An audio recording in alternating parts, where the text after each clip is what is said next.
Never make the victim turn in their predator alone. Ever. Under any circumstances. And we're going to get to why right here. With a lot of these officers, they wanted to tell me I had to go to mental health. How many of you have ever been told that it's going... That includes those of you who are depressed. Those of you who have been called any sort of mentally ill in your life. If you've got anything of that sort ever, including PTSD, and been called mentally ill by an officer, you know what that means. So I got some papers here that I wrote down. There was some stuff that lawyers wanted to tell me was important. If they do things like this, then this is the stuff that you need to interrupt. Let me see. Oh, I got a bunch of phone numbers here I forgot I had. Jeff, Colorado Coalition of the Homeless. Very nice. Alright, so I was told to write stuff down on paper. And boy, do I have paper. I got lots of paper.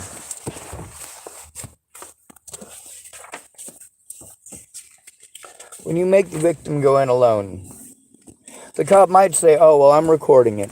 I'm recording it for our safety. He's not. You have to pay them money for that camera. They know that if you're homeless, you're going to get blown off by the clerks anyway. So there's really no need to bother with it. Nobody's ever going to ask for those cameras. Now, when it's a high-profile thing like mine was, they have to try to fake it till they make it. And then they try to keep the body cameras out of it so that your words are never heard. And if they call you mentally ill, they can get away with it easy. It wasn't so easy when they did it to Samuel Leon Lawrence IV. It definitely wasn't that easy when they did it to Zaid Atkinson. But BLM's real popular at the time, and both of these men happen to be black. I got so much paperwork here of the situation in Virginia, Matty Boa. I was told I don't have to write it down on a regular piece of parchment. I can write it down on this stuff, and I've written it over and over and over again. I mean, page after page after page. I've typed it up over and over and over again. They say you need to do this and you need to do that. I've done it. I've already done it. Over and over and over again. The thing is that I'm still having to do it without the resources to do it.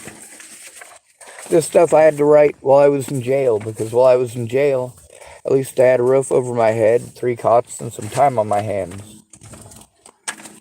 Not in a constant state of crisis. When they lock up your room for the night, yeah, you're not getting messed with by the guards anymore, unless they come by to knock on your cell to wake you up because they don't like you, which does happen. A lot.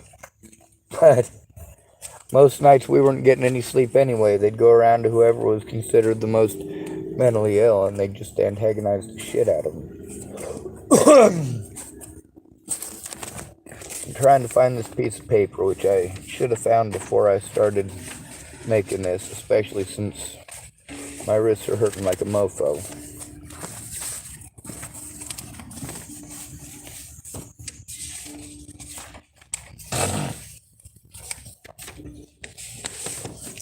Alright, according to Jen Beebe on 12/18/2019 at the Scottsbluff Jail.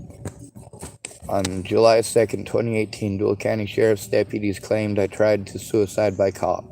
2. Claimed that I reached for their guns. 3. She had told them she did not need them in the room. 4. She made copies of evidence I provided. 5. Her concerns for my release from jail on 12/19/2019 are, it will be late.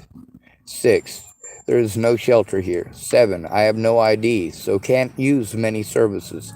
8. She is scared I will be arrested for being homeless and end up back in jail. 9. I am not enrolled with Region 1, so she can't give me a ride. 10. I don't have gear for this weather.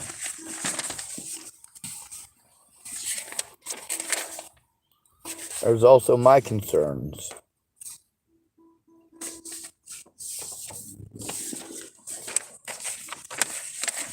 Yeah, of course I wrote this stuff down. Why wouldn't I? It's even on their jail paperwork. Or their jail paper.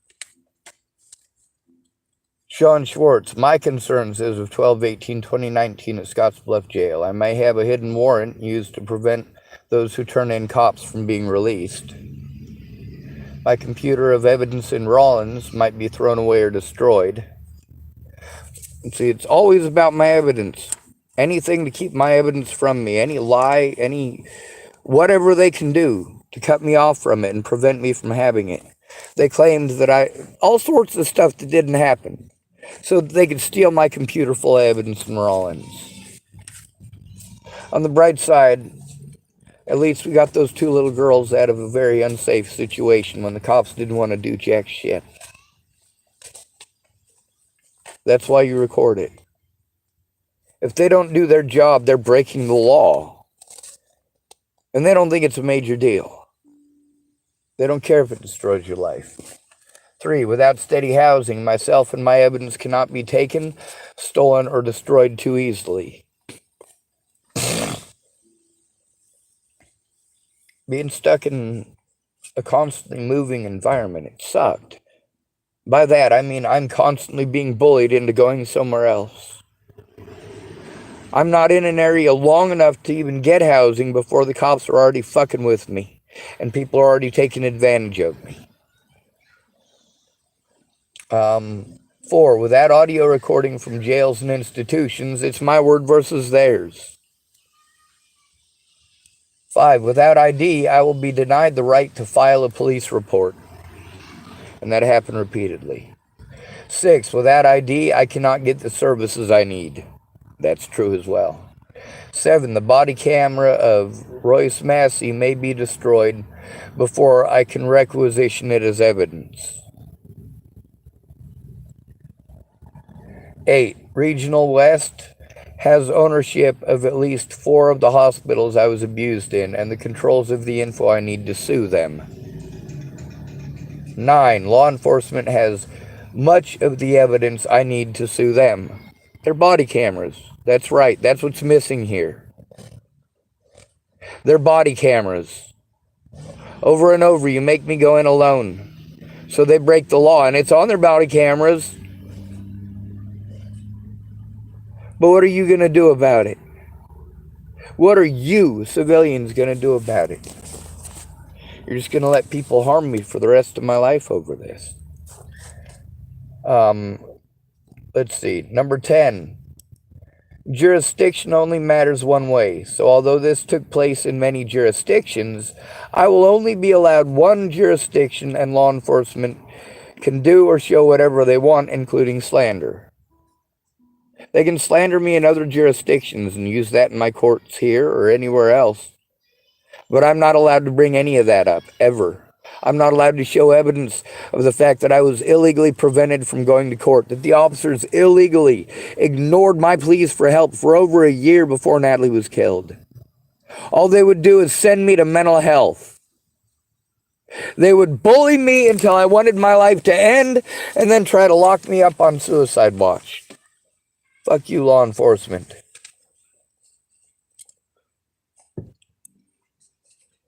Number 11, the outcome of kangaroo courts will prevent me from having an honest day in court. And you get to see and hear with Marcia Estrada. She spoke about that too. The fact that I had to do these things down at the Dual County Sheriff's Department is pathetic. Jen Beebe is a mandated reporter, and she knew I was trying to turn in those officers. But those officers spoke to her beforehand and lied to her, told her that I tried to suicide by cop, and yes, I wrote it down. 12, not having an income will prevent me from being able to defend myself. Yeah, they took away my money because I was locked up for so long. Swell. Good deal. Wonderful. That's what Meg Missegate has finally helped me with the Autism Society of Nebraska. But she didn't help with any of the turning in of evidence. She just talked over me like mental health people do. They're all mandated reporters, but they don't want to do their jobs. When they don't want to do their jobs, they pawn you off on mental health. Any mandated reporter. Therapy, therapy, therapy. Fuck you. Do your goddamn jobs, you fucking cocksuckers. 13. Not having a steady mailbox will prevent me from collecting evidence. That's right. Being constantly forced to move over and over and over again prevents me from having a steady mailbox. I have to depend on others for that because I don't earn enough, especially with all of my money being spent to move all over the place and fix my vehicle, and then to run around all these services that are going to deny me services anyway.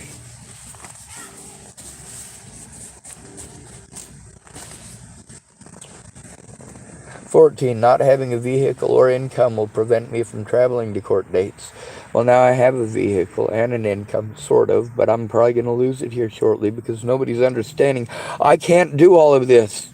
I don't have the money. I'm constantly jumping through hoops, trying to fix the things needed to jump through their hoops that are required, and their hoops cost money. And I can't do that because I'm busy maintaining what it takes to even get to these places. They're not working with my disabilities. They're taking advantage of them."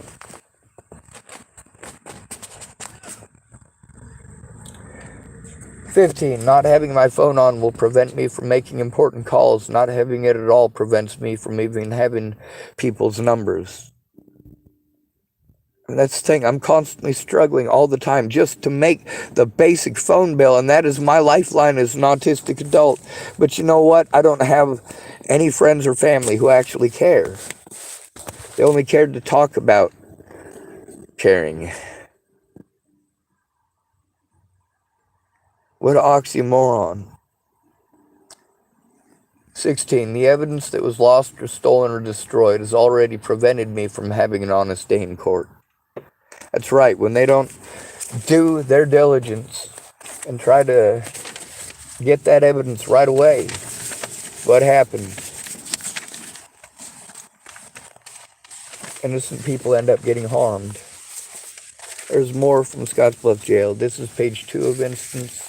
I was just informed that Ponduro is not the officer on the intercom who claimed Joe Jefferson was the officer. This is the names they were giving me. Was the officer who just left medical. When I asked who he is, what his name is, he said J54. It is after 7 p.m. on December 18th, 2019, so whoever J54 really is can be identified hopefully based on the time and the job he performs. I have asked for a real officer to come take a report from me over 100 times since I arrived here. No officer has done so yet. The officers giving wrong names. I have dealt with this at least 4 jails and 5 different hospitals. Being refused the right to make a report, I have been denied everywhere. Officer Joe Jefferson, a.k.a. Mike Damien, just said his name is Riggs, but is not wearing a name tag.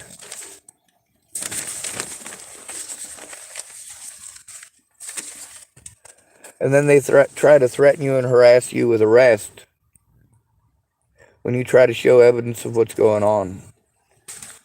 See, that's the thing with that person calling themselves Wildcat and typing that they send it in. The important thing is to do it with the victim. And also the other stuff that goes with that is also very important because it's all over the same situation. The way that those officers treated me, especially McCoy, was inappropriate. The fact that they know a homeless person is not going to have the money, even for $10, and the sheriff sure isn't going to give that up. I was lucky the sheriff in Chapel, Nebraska gave up half of what he did, but once he realized what I was doing with it, he started getting rid of officers left and right, allowing them to move on to other departments rather than pressing charges against them because, well, he figured he'd put some felonies on his plate too.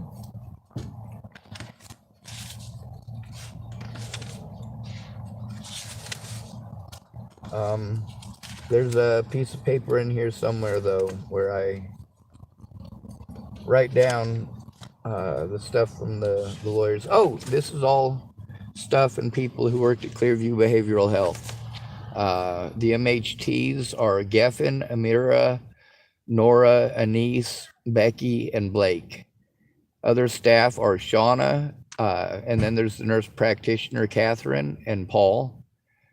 The nurse, Beth, claimed that I had x-rays taken. I hadn't. I had x-rays taken at Haxton, and after the assault there at Clearview, I needed them to take x-rays again, and they didn't. Claimed that I had x-rays taken since the 1st of February. That's not true. The therapists, Abby and Maggie, Mary worked on the weekends, nurse practitioner, and then Abby and Maggie were recommended that I speak to them by Cody, who is another person who works there. Jason West and Lindsay are two of the key people there that did messed up things. The ones with stars next to them did some pretty messed up stuff.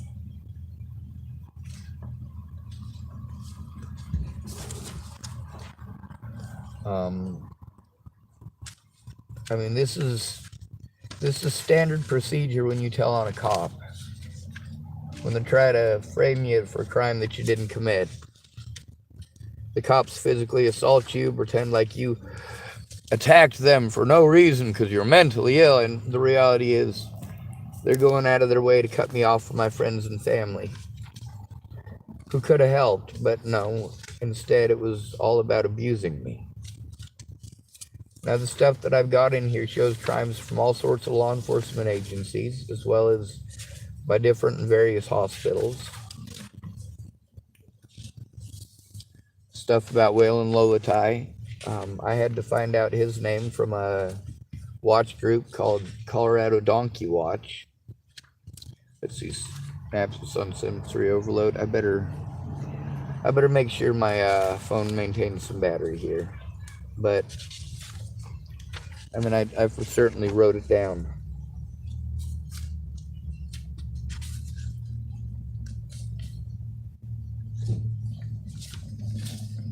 I made copies to send out, but the thing is that these departments are only gonna twist my words into something they ain't.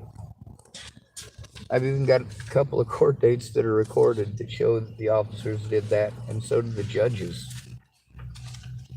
The judges intentionally assisted them, and all the parts that they had to literally pretend happened, they had to twist completely into something it wasn't, and change my words altogether, and the entire context. And the judge actually did that rewording so that Leslie Snell, who works closely with them, because she works for Scott DaCosta, well, they're doing each other favors, and that's the problem with Western Nebraska. Marcia Estrada speaks about that, and she's not the only one. Amanda DeMette, you know, my little sister, she is, of course, afraid of the police, and she should be, especially there. You get to see how the system to prevent me from turning them in. Scott DaCosta abused the system to prevent me from turning him in. Not that the people I was turning him into ever wanted to do that job. They'd refused to do the job for an entire year until one of their people was involved in it. And then they're telling me, oh, well, we can only do something about our guy. Wait, hold on a second. What are you going to do about your guy? He took part in an assault with Officer Scott DaCosta. Sorry, Sheriff Scott DaCosta. When they were supposed to be there to make it so that I could safely make a report against Scott DaCosta instead of being victimized again, bullied again, talked over again. God, my back is fucking killing me.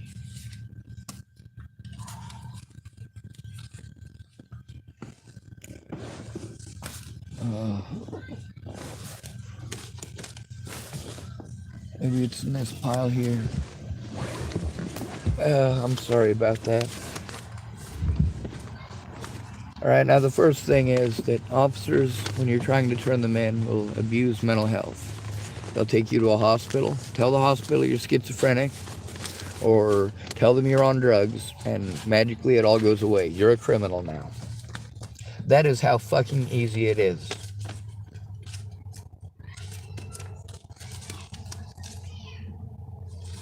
There's a piece of paper in here that I wrote down how to tell if a cop is blowing you off, if they're breaking the law.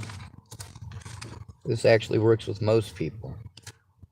How to tell if they're hiding something.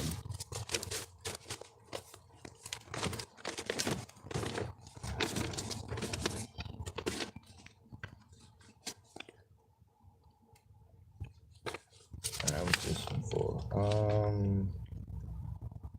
South Dakota. You have not been prescribed any medications.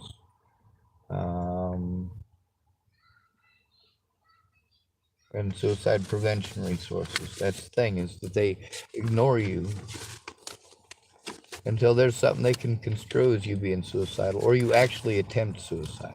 I mean, they will push you to the point that you do attempt it. God, I wish my wrist could work. You know, I went out and I tried to show everybody all of this information so that they had access to it. I mean, here's some of the stuff from my hospital paperwork. You know, autism spectrum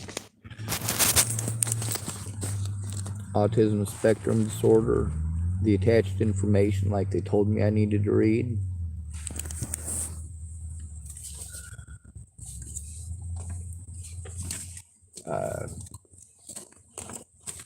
My stuff with my back,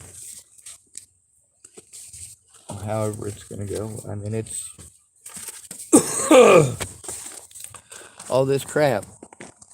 They're supposed to take a look at the conditions that I'm living in. Are they doing that? Let's see. Disclaimer.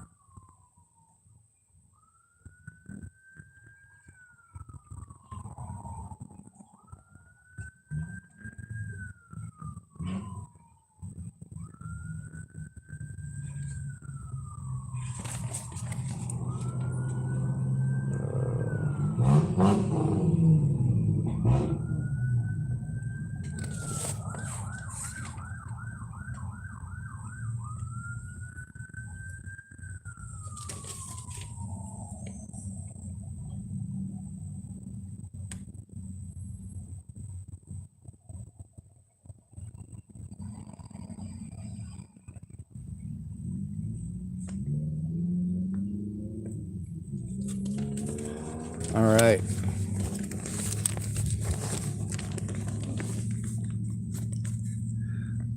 Without a friend or family member, the things that I was afraid that officers would do, the way that they would abuse the system, they did.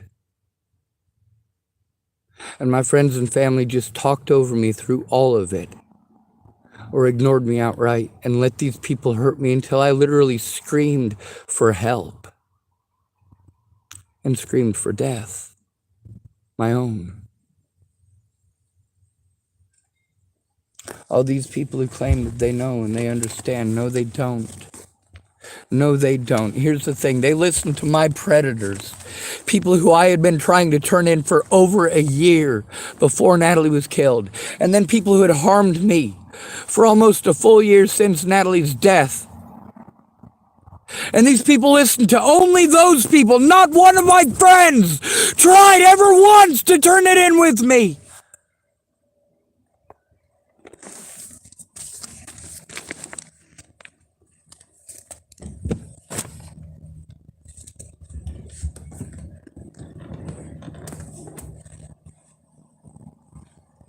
It's a fucking death sentence.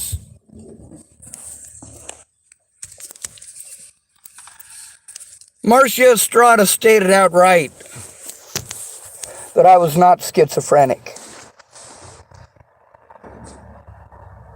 You can also see how preventing me from having a steady address and the money to actually access those things and proper living conditions to actually go through these things. You see how I'm living in friggin' squalor and trash. And I have to rely on schizophrenics and drug addicts to help me to turn things in.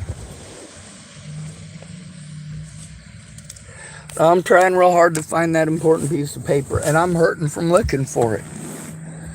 My back is killing me.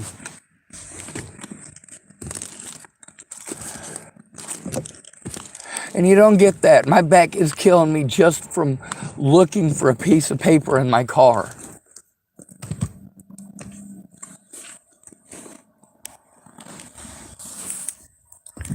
You get to see how officers repeatedly in Chapel, Nebraska, because people didn't like me, were able to slander my name over and over again. They didn't care what was really going on. They didn't care about what they cared about is they could call me mentally ill and nobody was going to listen to me. All my predators have to do is say he's mentally ill and I'm not going to be heard. Nobody's going to look at my side. They're going to blow me off when I go in and need help, actually need the help. I'm going to get blown off on the mental health while people scream at me and shout at me and assault me. And somehow magically it's legal because they're offended that I recorded the truth and tried to show the truth, for God's fucking sake.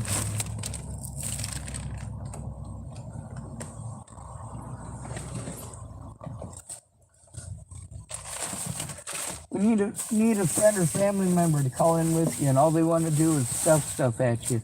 Oh, here's a sandwich. See, I tried to help. What about that sandwich I gave you 6 months ago? What about that sandwich I gave you 6 months ago? Meanwhile, I got evidence here it's falling apart. It's how long I've had it. Fighting my best to keep handle on at least some of it. Well, you believe that a person can just ignore this kind of abuse? No, we can't. I can't ignore these druggies.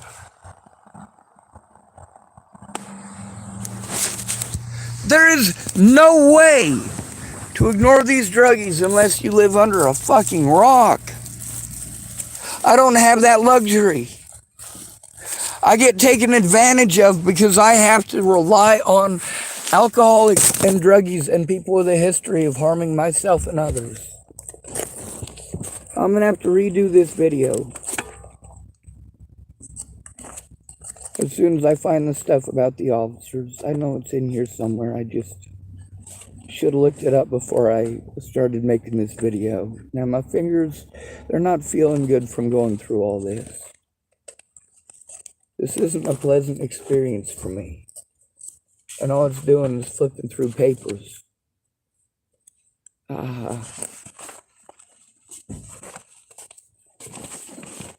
Justin Anthony Meade. He's one of the witnesses as well. See, I got phone number after phone number after phone number. I kept on calling phone number after phone number. I did what I could. The ones that I was able to call, most of them didn't work. Plus, they charge you to be able to do that. It's stupid.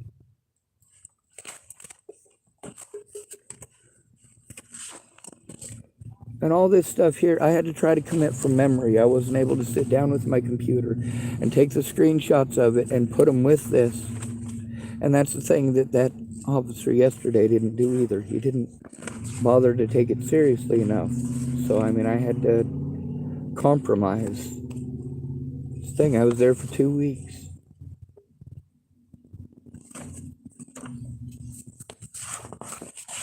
And they get to make it their word versus mine, and they get to make it take an arm and a leg to get the evidence from them. When they fight that hard to hide the evidence, not to do something exactly when it needs to be done, to push me off onto mental health, to push an at-risk adult back to their predators, to ask their predators for help. How wrong is that? Oh, yes. Let's see. The walk from Scotts Bluff. This is one of the situations in Chapel. This is right after I got released from Scotts Bluff Hospital, where Scott Costa's deputies tried to have me put with the help of Jen Beebe by telling her that I tried to suicide by cop. She wasn't listening to me. She heard whatever she wanted to hear, and she listened to the cops that I was trying to turn in before she ever talked to me. How is this okay? How is this okay? Everyone refuses to look at evidence. They take all of my resources away and force me to process it without the resources to do so. Because I still need a friend or family member to go in with me. Someone to take it seriously. Law enforcement protects law enforcement.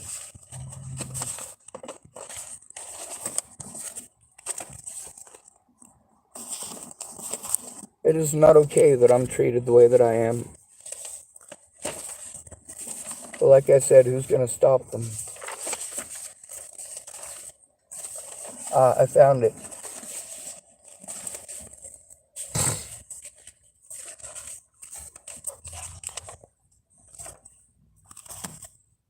Clatsop County Resource Directory. By the way, yeah, of course I do.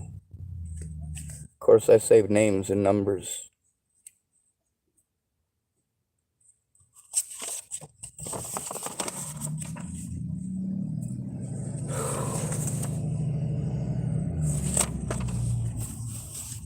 I wrote this in Clearview Behavioral Health. Here in Clearview Behavioral Health Unit in Johnstown, Colorado, I lay. I am using an eraserless golf pencil rigged with sock elastic and a rolled piece of notebook paper so its stubby length doesn't cramp my hand. There are 5 autistic people on this unit. All have been shut down, their voices silenced under the guise of protecting them. Their wallets, phones, and valuables locked away from them, the information on them included. Forbidden from defending themselves by rules posing as moral laws. 5 more are homeless.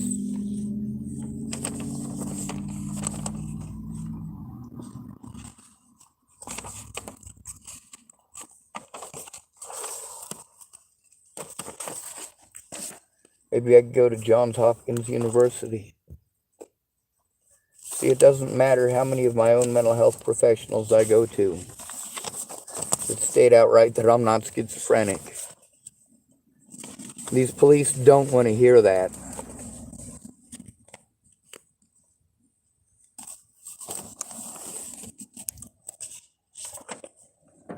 Logan County, Colorado. I wrote down the names of as many people as I could.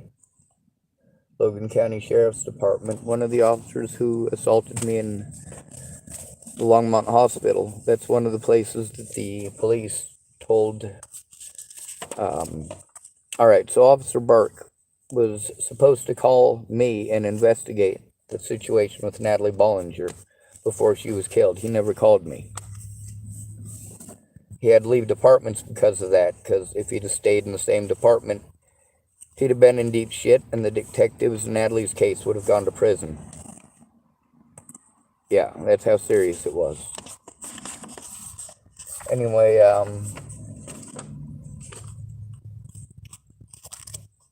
Burke at the Longmont Hospital was there with Amanda Jonas. And you get to hear the difference between what Amanda Jonas had to say about the situation when I called her and what was Andy Hughes' daughter's name? Alyssa Rainwater. Sorry, there's a lot of people's names to remember. Alyssa Rainwater said that Officer Amanda Jonas was going to investigate the situation and some other crap like that. You got to listen to the conversations. Now, what's Clearview known for? Clearview Behavioral Health. See, I collected as much as I could in that file so that I could take it everywhere. See, as soon as an officer decides that you're schizophrenic and they write it down, your whole life is over. You're not a person anymore. But how long does it take to diagnose schizophrenia? Meanwhile, who is it that was claiming that I was schizophrenic? And why did they stage an assault? And why did they do everything they could to prevent the body cameras from being shown? Why was I not allowed to show that I was drugged? Why was that never allowed? Why did my public pretenders do everything they could to keep any and all evidence away? Not to look at anything, not to hear anything, just to argue. Everyone wants to refer it to mental health when they can't bully you out of your rights.